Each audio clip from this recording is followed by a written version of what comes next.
What's up, homies? Today I'm gonna be ranking the Star Wars movies because recently Rogue One came out, and if you follow me on Twitter, you probably know that I went to watch it at midnight, and I did. So, yeah, here's my ranking of all the movies, including Rogue One, and spoilers for Rogue One obviously are gonna be included because I'm gonna talk like why is it in certain position. So let's go ahead.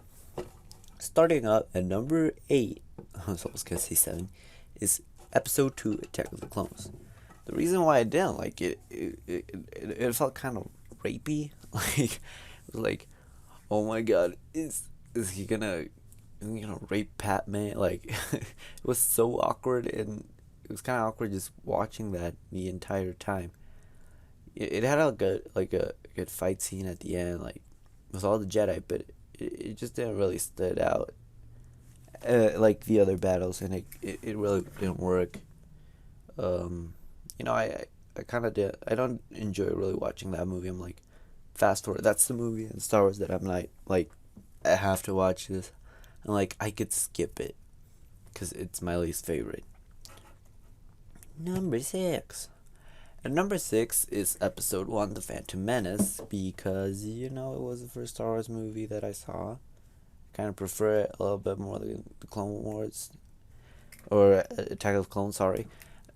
And the reason why I like it better is because when I watched this as a kid, everybody's like, oh, Anakin's so annoying as a kid. He's more annoying than when he's a teenager.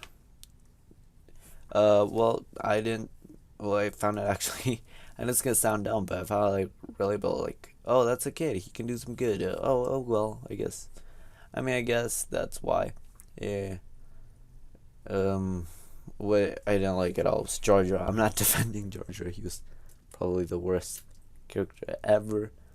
I'm not saying it's like a perfect movie. It's my second least favorite. So I don't think it honors to be called good, though. Even though I defended it a little bit now. What I didn't like was Natalie Portman acting. That was just the worst. She sounded like a robot. What's going on? I am from the Trade Federation. No, anyhow, number uh six six really yeah. Sixth. Okay, so number 6 is Episode 3. The reason why it's Episode 3 is because it's kind of the better one, that good. I didn't like that one as much, although it did feel like I think it's my favorite one of the prequels, not just because of that fight scene between Obi-Wan and Anakin, which by the way doesn't really matter to me that much, but what I felt, it felt like more like the characters had a purpose now. Like Anakin didn't have like an end goal. If in this movie he does. Like in the other ones, just like, oh, well, we're gonna train him. We don't know what's gonna happen though. But in this one, he knew what he wanted at least. Like that felt a little bit better. A movie could be better. That fight scene, and yeah. So anyway, right now I'm gonna say what kind of didn't like about the prequels and why it's basically dead last in my ranking. The reason why I didn't like the prequel trilogy is because Jedi in the other are like specialty. The battles are supposed to mean more, but in here there's just way too many Jedi. It doesn't even feel it's not even supposed to be special. It's just what they do. Every single one's a lightsaber, and that doesn't make it any fun like in the other movies. I hope I don't sound stupid. Anyway, number 5, yeah, 5. Number 5 is Return of the Jedi. I guess it's kind of that low because compared to the other movies I've seen of Star Wars, it really doesn't bring anything new to the table, and to the the the Princess Leia becoming Luke Skywalker's sister, and but it did kind of feel like it tied the last episode of the prequels, episode 3, and the original trilogy. I like that because we could understand why he decided. Well, we could ensure it more why he decided to save him, because like Anakin Skywalker or Darth Vader was turned a Sith for his family, for anything. Like that's why he did it. But I mean, I guess it doesn't stand out as much because you're competing against Empire Strikes Back, the original Star Wars, and I love The Force Awakens and Rogue One. So here's where it's gonna get good. And a lot of people are like, oh well, yeah, they killed Boba Fett, and that's right, because Boba Fett looked cooler. He looked like a more badass version of the Stormtrooper. Because if you look at the Stormtrooper, they're all alike. Well, most of them. But this guy looked different. We're like, oh, is he going to bring anything new? But they just killed him. Whatever. So yeah. Número 4. My this number 4 is A New Hope. I know. But a lot of people just got triggered there. Oh! If this movie didn't existed, you wouldn't be talking about this right now. Okay, this is why I see episode 4 in number 4. See, the reason is, like, all of the previous, or all of the next movies I'm going to talk about had something that it truly amazed me, like, and sure, it was probably the first Star Wars movie. But, like, the characters didn't feel as they had a purpose as much. Like, I don't know how to explain it, and, probably the Death Star ending was pretty cool, but, even it was supposed to be rushed because, Lucas had problems with the shooting and everything.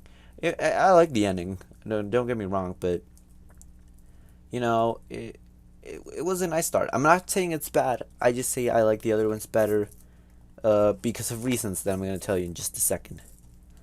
So, let's go. Number 3. My number 3 favorite Star Wars movie is Empire Strikes Back. I know. What's wrong with me? The reason why it's at number 3 is because, the characters now, we feel like they have way more of a purpose than they did in episode 4. Like, we can see where they're coming from, we see what they want to do, and it feels a lot more scary because, now the Empires, they already know where they were, so there's no point of staying. They're on the run. That was pretty interesting. And it used to be my favorite one before I watched Gotta cut that because I spoiled who was number 1. The reason why it used to be number 1, but the reason why it's not really number 1 is because, well, we all know what happens. The twist ending where Darth Vader tells Luke that he is indeed his father. But, I wasn't born in that decade. And, I mean, I could say, like, it wasn't on my decade, so it's not my problem. But that's not the issue here. The issue here is that the spoiler is really old, probably more than 30 years old. Let me check that. Hopefully I got it right, because I'm not going to take out my phone right now, otherwise I'm start playing mobile games. Like, the first time I watched it, I knew it going in, and it can be like, oh, why don't you stay away from spoilers?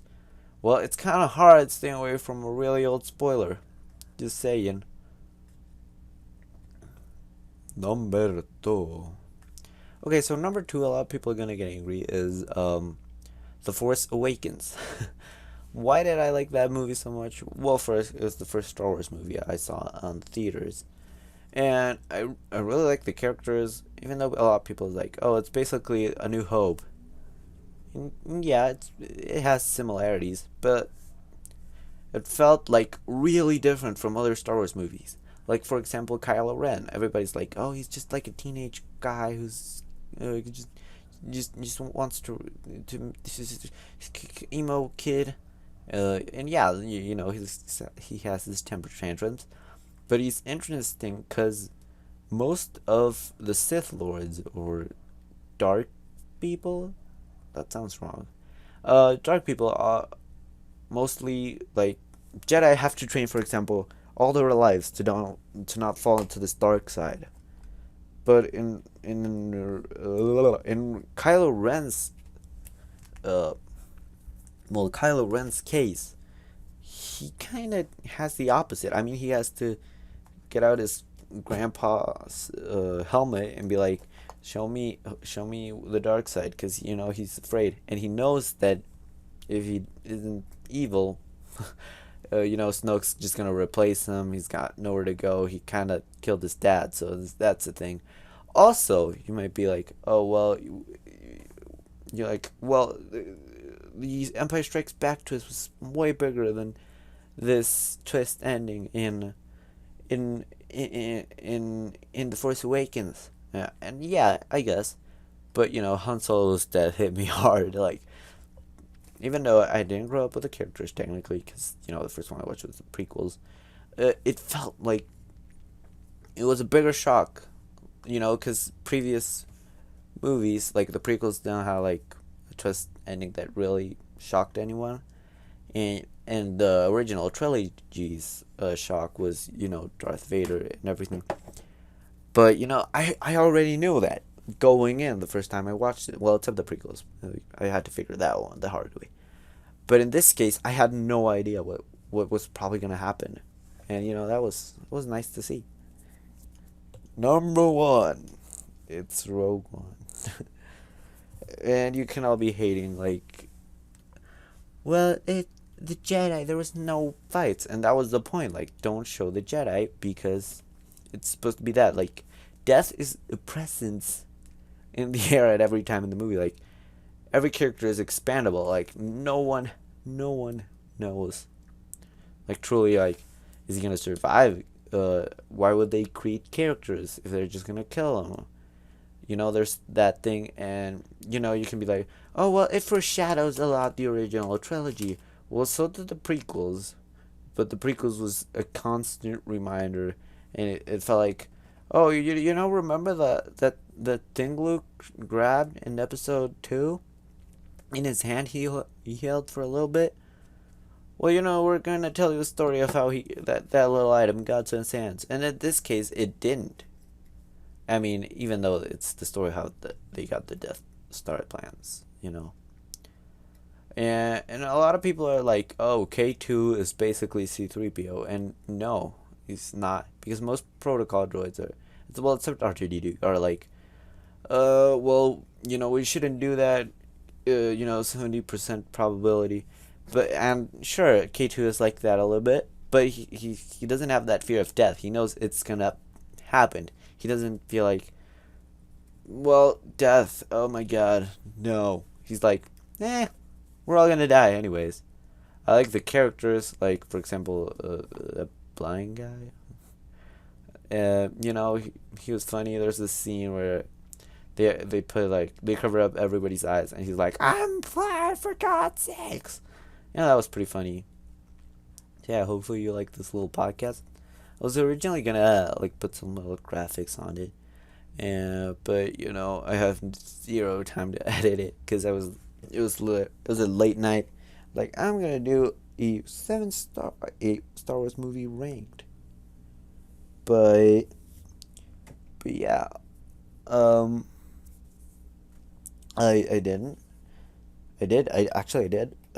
What I didn't do, on the other hand, was getting. What am I saying? Well, I did do an episode for today, but it's like next week. Next week, it is not your time, and it's a character you guys love a lot, so you know, I'm excited. It's actually pretty funny. I did it, you know, so it's kind of expected. So you know, that's the good news in this case. But now I have some bad news. YouTube demonetized 3 of my videos. Here's the ones they demonetized. Number 1, the Batman vs Superman leaked full movie. Number 2, Affleck reacts to Batman vs Superman leaked full movie. And Syria and all that jazz. I don't really get why it got demonetized. Probably, I don't know. I mean, in YouTube's guidelines it says you can't talk about war, but I guess I was just sharing what I thought, you know? So, they demonetized my second most popular video and a classic Spike Cheese video. And, an educational video that I worked really hard in that video. I have no idea why it got demonetized. So yeah, I just thought I'd said this, and guess what? Meme Rewind has over 500 views. I'm so excited. I when I first uploaded it, it didn't have as much views, but thank you for YouTube Rewind 2016 for making me that promo. And now everybody's doing their YouTube rewinds, well, meme rewinds, friggin' copycats. And since due to the success, I'm doing Meme Rewind 2016 too. I don't know if to call it Meme Rewind 2017 or Meme Rewind 2016 too, but I'll just work with it. Yeah. And that's everything for today. Hopefully you like this little 16-minute podcast. I don't know. And yeah. See you later. Oh wait, no, I don't go. Another thing that's gonna be new in 2017 is